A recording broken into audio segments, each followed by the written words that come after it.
Bonjour à tous et bienvenue pour cette nouvelle vidéo de fin de challenge pour le Pumpkin Autumn Challenge qui se termine donc là le 31 novembre. Donc j'ai fini ma dernière lecture qui était donc Forestel, le tome 2. Et donc j'en profite dans cette vidéo pour vous faire part de deux lectures que je n'avais pas parlé, que j'ai fait dans le cadre de ce challenge mais que je n'ai pas fait encore en vidéo parce que du coup c'était des suites de sagas. Donc j'aime bien faire des vidéos où en fait je vous parle plutôt de mes suites quand il ne s'agit pas d'un tome 1. Donc je vais vous parler forcément de ce deuxième tome de Forestel, et puis également du deuxième tome du Faiseur de rêves, La Muse des cauchemars, que j'ai également lu dans le cadre de ce challenge. Et j'en profite également pour insérer dans cette vidéo un dernier film également que j'ai vu pour le cadre de ce challenge, qui me permet donc de terminer intégralement le challenge en termes de film. J'aurai donc vu un film pour chaque catégorie du challenge. Il s'agira donc de Life Origin Inconnue. Donc dans cette vidéo, je vais donc vous parler de ces deux livres et de ce film. Et je ferai dans la semaine une autre vidéo globale bilan de ce Pumpkin Autumn Challenge pour ma deuxième année de participation. Donc on se retrouve tout de suite après le générique pour que je vous fasse part de mes avis. A tout de suite.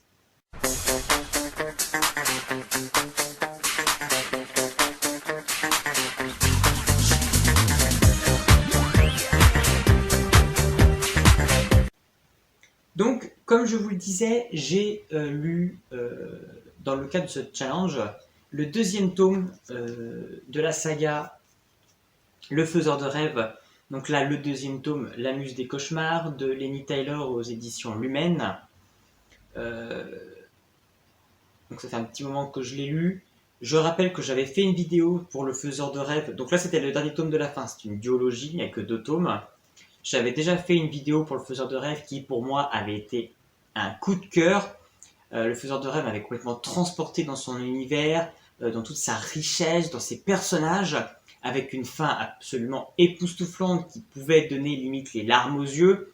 Beaucoup de sentiments, beaucoup d'émotions, beaucoup d'aventures, beaucoup d'énigmes, beaucoup de mystères dans cette histoire, et un univers complètement ahurissant qu'a développé Lenny Taylor et qui, à travers la muse des cauchemars, met un point final, plutôt un point de suspension, parce que voilà, tout est possible. Son univers est tellement riche, tellement étendu, que même si là, elle finit entre guillemets l'histoire de la ville de Désolation, on peut supposer qu'il pourrait y avoir une suite avec ces personnages, ou complètement autre chose ailleurs, vu que là on découvre vraiment l'étendue de l'univers qu'a voulu imposer Lenny Tyler à travers sa duologie.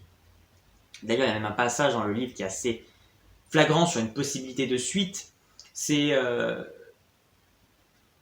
Elle parle dans cette étendue de tous ces mondes parallèles qui se touchent, qu'un endroit s'est bloqué pour empêcher l'invasion des ténèbres, et qu'une femme montre une armée au cas où, si les ténèbres arrivaient à franchir la porte pour accéder dans son monde. Et elle dit tout simplement, mais ceci est une autre histoire. Donc on comprend que complètement, elle pourrait très bien écrire un livre pour raconter l'histoire de cette femme, ou tout simplement retrouver la suite des aventures de ces personnages, du Faiseur de rêves, parce que de toute façon même le dernier mot du livre est très significatif. Je ne vais pas vous lire toute la fin pour ne pas spoiler, mais juste la dernière phrase, c'est « mais ceci est une autre histoire, fin ou pas ».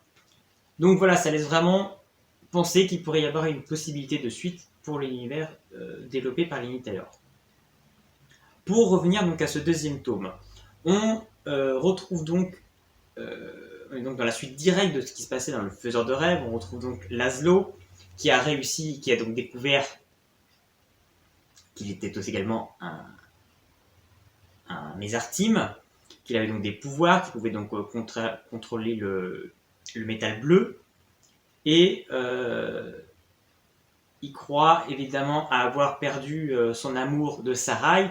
Il va découvrir que Sarai finalement est un fantôme, mais qui est évidemment sous la coupe de Minya, qui maintenant désormais la contrôle et peut finalement lui faire imposer la volonté qu'il veut. Donc ça va créer tout un trio très intéressant au niveau de la psychologie, genre comment ils vont réussir à s'en sortir, comment ils vont réussir à s'en sortir en fait de cette domination que veut imposer Minya, et qu'on comprend qu'elle veut envahir le monde des hommes.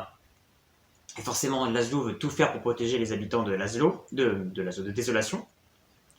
Donc on a ces parties-là. Et en parallèle, on va suivre des chapitres où on va finalement découvrir l'histoire de deux jeunes femmes. Une histoire assez terrible d'ailleurs. De deux jeunes femmes qui vont se découvrir des pouvoirs aussi de Mésartime. Et on va comprendre en fait qui sont réellement, en fait, on va découvrir qui sont réellement les Mésartimes et qu'est-ce qui a mené ces Mésartimes au-dessus de la cité de Désolation. On a enfin en fait toute l'historique, toute l'histoire, on apprend enfin toutes les révélations de ce qui a mené à cette situation-là et qui va amener à un bouleversement, à une rencontre triste, à une histoire vraiment profondément triste. On sent qu'en fait finalement tous ces personnages sont torturés, sont tristes et recherchent quelque part du bonheur, mais à cause finalement de ces Mésartimes, ils ont vraiment plongé dans une certaine mélancolie, tout ça à cause de un ou deux personnages qui ont fait du mal et qui ont entraîné en fait toute cette malchance et toutes ces mésaventures que rencontrent les différents personnages de l'histoire. Et ça c'est vraiment très fort. On en apprend donc plus sur l'univers de Lenny Tyler qu'elle a développé dans ce livre. On comprend qu'en fait, chaque monde a une ouverture vers la droite et vers la gauche, dans une étendue infinie de chaque côté vers d'autres mondes. Et en fait, les Mésartimes voyageaient de monde en monde, parce que voilà, c'était eux les plus puissants, ils dominaient le monde, et il est arrivé que forcément, comme toute puissance, à un moment donné, périclite, et rentrent finalement dans une période où ils rentrent en guerre, et perdent complètement leur pouvoir, et sombrent dans l'inexistence. Et donc on a suivi les derniers survivants qui eux se sont réfugiés au-dessus de Désolation. Et c'est vraiment l'histoire en fait de ces deux jeunes femmes qui ont été prises par Scatis, qui ont vraiment en fait, qui est vraiment le cœur de ce roman et finalement qui explique toutes les relations de tous les personnages, du pourquoi, du comment. Et j'ai vraiment trouvé ça très intéressant. On a vraiment un début très très intéressant aussi qui nous plonge vraiment sur la psychologie de tous les personnages du roman, sur comment ils voient les choses, entre ceux d'en haut qui veulent s'adapter finalement à Minia et qui comprennent que Minia les a beaucoup plus manipulés de ce qu'ils pensaient. Et puis on voit également ceux du bas qui donc découvrent finalement que les demi-dieux sont toujours vivants. Donc forcément, ils veulent peut-être, comme ils sont quand même indirectement leurs parents, ils veulent peut-être aussi renouer un contact tout en sachant que ils leur ont fait du mal dans le passé. Donc forcément, leur motivation, leurs enjeux sont un peu en conflit, donc ils ne savent pas quoi faire.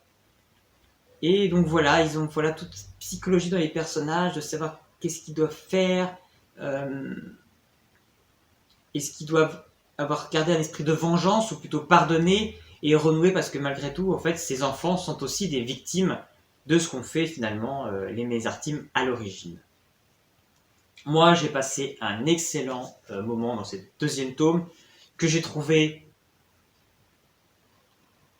aussi bon, voire même mieux que le 1, parce que le 1, il y avait un personnage, il y avait limite 100 pages, un petit peu trop de romance entre Laszlo et Sarai, qui était néanmoins justifié pour expliquer la scène finale du livre, pour la rendre encore plus puissante et encore plus tragique. Mais donc du coup, dans ce deuxième tome, il n'y a pas forcément ce passage-là. Voilà, on est vraiment... Voilà. On pourrait reprocher peut-être le début d'être un peu lent, mais moi je trouve que ça pose bien les bases, on en apprend au fur et à mesure. Voilà, on aura toujours cette logique que ce soit dans le faiseur de rêves, dans la musique des cauchemars, c'est... Dans chaque chapitre, on apprend des choses, sur l'univers, sur les personnages. C'est toujours intéressant, on lâche pas le livre. L'univers de Lenny Tyler est juste magnifique, les histoires qu'elle développe sont juste magnifiques. C'est super bien trouvé, ça nous prend par les sentiments. C'est vraiment un livre exceptionnel. Pour moi, c'est l'une des meilleures sagas que j'ai lues. Le monde créé est absolument magnifique. Les personnages on se touche. J'ai beaucoup aimé finalement l'histoire aussi développée sur le personnage, l'évolution psychologique du personnage qui était, on pouvait penser, le rival de Laszlo, Thion, parce que j'ai été un peu déçu de ce qu'elle avait fait dans le premier tome de Thion, et là j'ai beaucoup aimé comment l'évolution du personnage et ce qu'il a pu faire dans ce deuxième tome. Donc vraiment, La Muse des Cauchemars, pour moi, ça a été une excellente lecture que je conseille vivement parce que pour moi, c'est une saga absolument exceptionnelle dans la fantasy. Et donc j'ai lu aussi le deuxième tome de Forestel, Preciosi, donc deuxième tome, il y en aura un troisième. Là aussi, je vous avais fait une vidéo pour vous dire à quel point le tome 1 pour moi de Forestel d'Aline Maurice aux éditions Holu était juste un chef-d'œuvre. Pour moi, c'est dans les grandes sagas de fantasy du genre de la Croisée des Mondes, de Philippe Pullman, ou de Cœur d'Ancre, de Cornelia Funk. On est vraiment dans ces grands-là, avec un univers là aussi très riche, très bien développé, avec beaucoup de mystères là aussi. On se pose beaucoup de questions sur cet univers. Beaucoup de personnages, donc forcément on suit plusieurs personnages qui découvrent différentes choses.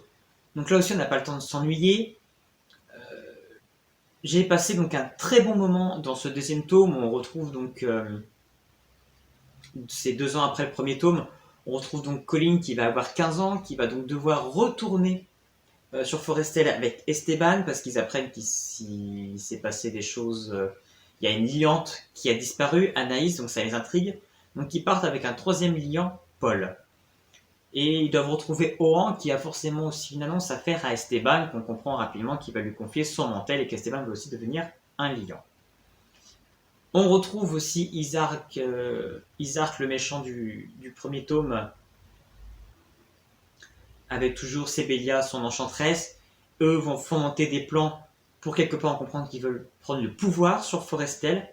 Et on va en apprendre plus sur une ville, sur la cité de Preciosi, sur son fonctionnement. Et elle aussi cache un côté sombre. Donc on suit finalement nos héros dans cette aventure et on va découvrir d'autres personnages avec d'autres ambitions, d'autres objectifs. Et on se rend compte que voilà, il y a tout un jeu de pouvoir qui se met en place qui est super intéressant. On suit aussi beaucoup du coup Jehan dans sa formation pour être enchanteresse, qui est aussi compliquée, où elle doit absolument se focaliser sur sa formation et non sur son amour avec Giselberg.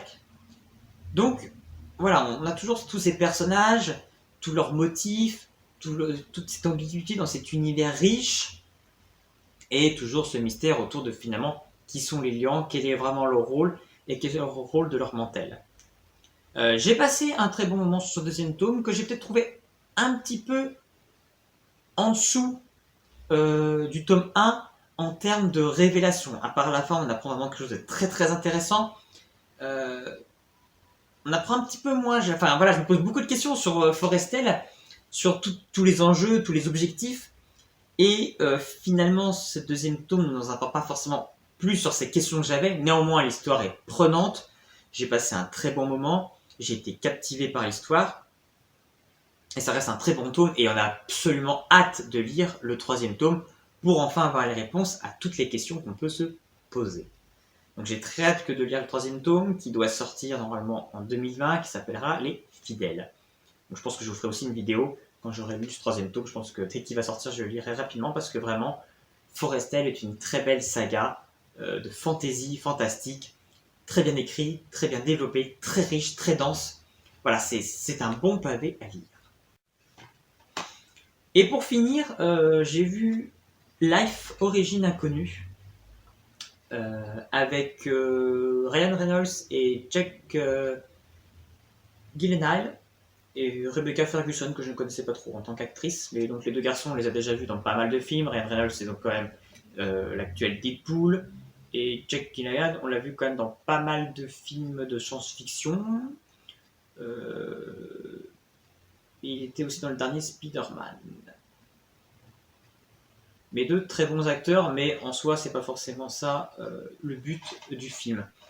On est sur un film de science-fiction. En fait, on est sur une station de l'espace qui va récolter un drone, une sorte de drone satellite qui revenait de Mars, et ils vont trouver une cellule sur donc une sorte de cellule de Mars, et ils vont réussir à la ramener à la vie en modifiant un peu l'oxygène. Donc ils sont contents, ils ont découvert en fait de la vie sur Mars, une première cellule. Et en fait, il va se trouver que la cellule va se développer très très rapidement, trop peut-être, et va même se montrer en fait dangereux, et va devenir une sorte de monstre qui va s'en prendre à tout l'équipage du vaisseau. Donc on suit une sorte de quête de survie dans ce vaisseau, et même d'élimination de l'ennemi, parce qu'ils doivent empêcher que cette cellule meurtrière rejoigne la Terre. Donc on est finalement sur un film dans un esprit assez alien finalement, on est vraiment dans cet esprit-là de film. Moi j'ai été très pris dans le film, très très angoissant. Il y a la scène avec Ryan Reynolds quand il est enfermé tout seul dans le laboratoire avec cette cellule. Et vraiment très très angoissant, vraiment on est vraiment très très pris dedans. Et j'ai vraiment trouvé cette scène très très bien réussie. Après ça part un peu plus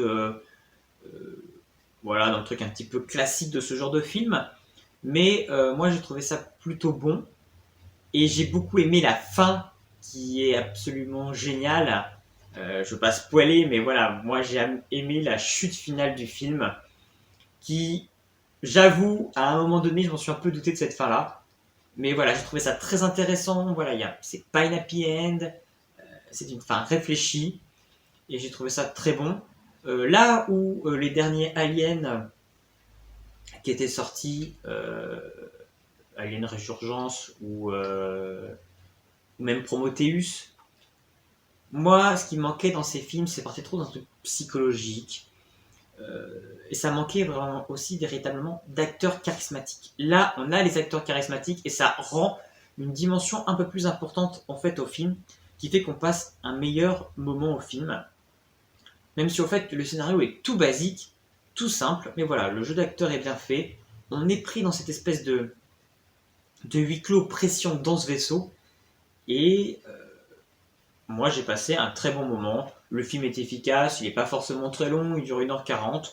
Il remplit son contrat, ça révolutionne pas forcément le genre, mais pour ceux qui vous aimez les films de science-fiction type Alien, vous passerez un très bon moment devant ce film Life Origin Inconnu. Donc voilà pour mes dernières lectures et dernières vidéos pour le Pumpkin Autumn Challenge. Je ferai donc une vidéo globale par menu pour expliquer chaque catégorie ce que j'ai lu, pour faire un bilan global de ce challenge. Donc on se retrouve bientôt pour cette vidéo. Et puis si vous avez vu ce film ou si vous avez lu les 2 livres ou si je vous ai donné éventuellement envie de les lire, n'hésitez pas à laisser un petit commentaire. Et puis merci à ceux qui prennent le temps de m'écouter et à bientôt pour une prochaine vidéo.